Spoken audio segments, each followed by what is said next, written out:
Vous écoutez les enjeux politiques de la MRC du Rocher-Percé.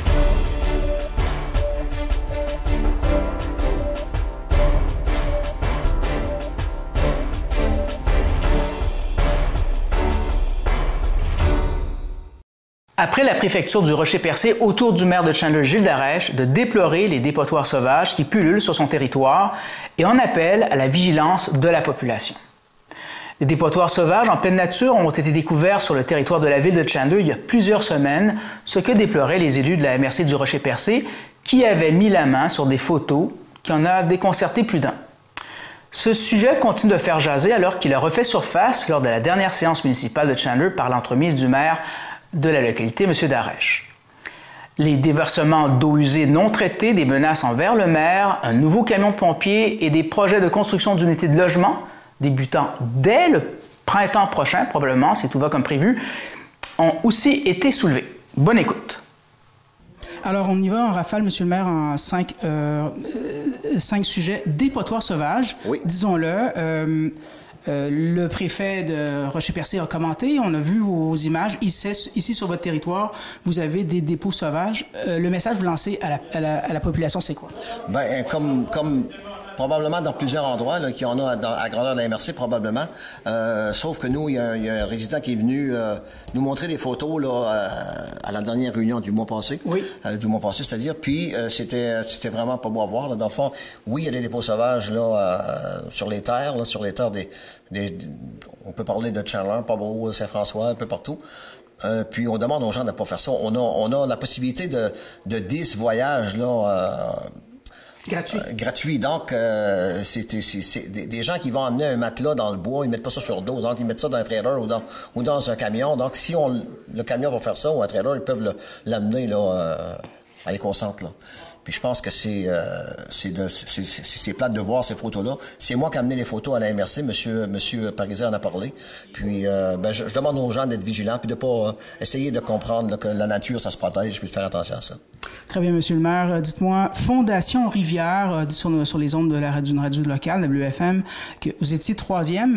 Malheureusement, parmi les municipalités qui déversent le plus d'eau usée, malheureusement. Ils disent toutefois que vos données sont très bonnes, donc elles sont fiables.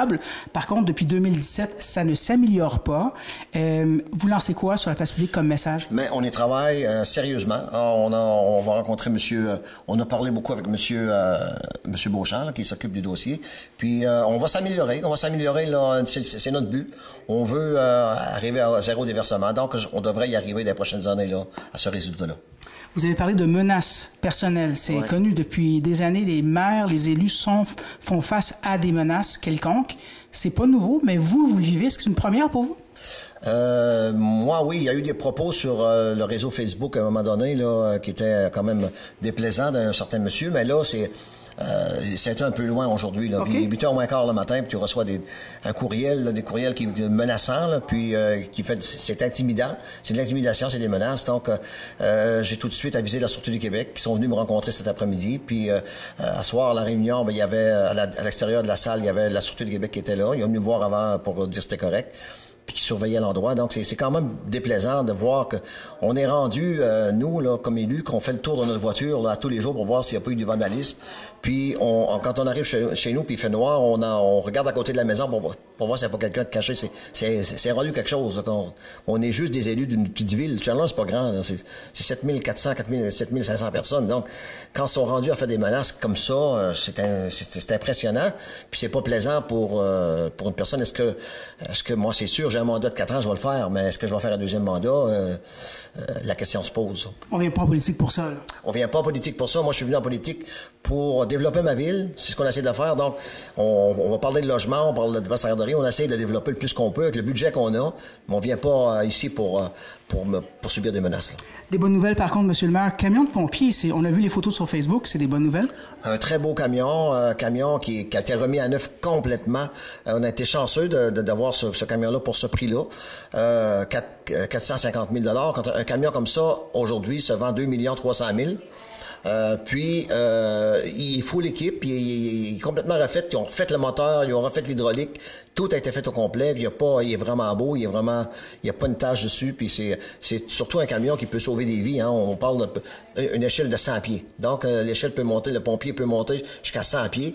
Donc, la journée qu'on va sauver une vie, on va être très heureux, très fiers de notre camion également. Ce sera dit, dernière autre bonne nouvelle, unité de logement, qu'il semble avoir des projets. Oui, ça travaille fort. On a rencontré des promoteurs ce midi qui sont à la recherche d'un terrain. On va faire l'inventaire de nos terrains qu'on a. On a déjà fait pas mal. Ils sont allés voir un terrain potentiel, donc ils sont très intéressés à faire un 12 logements. Puis moi, j'ai rencontré la semaine passée un monsieur des habitations en habitation, c'est HAN Habitation, qui... je l'annonce pas officiellement, mais je pense que je suis très optimiste là, à la construction de trois édifices à logement, de 8 appartements par édifice. Donc, on parlerait de 24 logements là aussi, de plus. Échéancier peut-être 2, 3, 4 ans en cours moyen terme? Qui pourra peut-être commencer même au printemps prochain. Merci, M. le maire. Ça fait plaisir.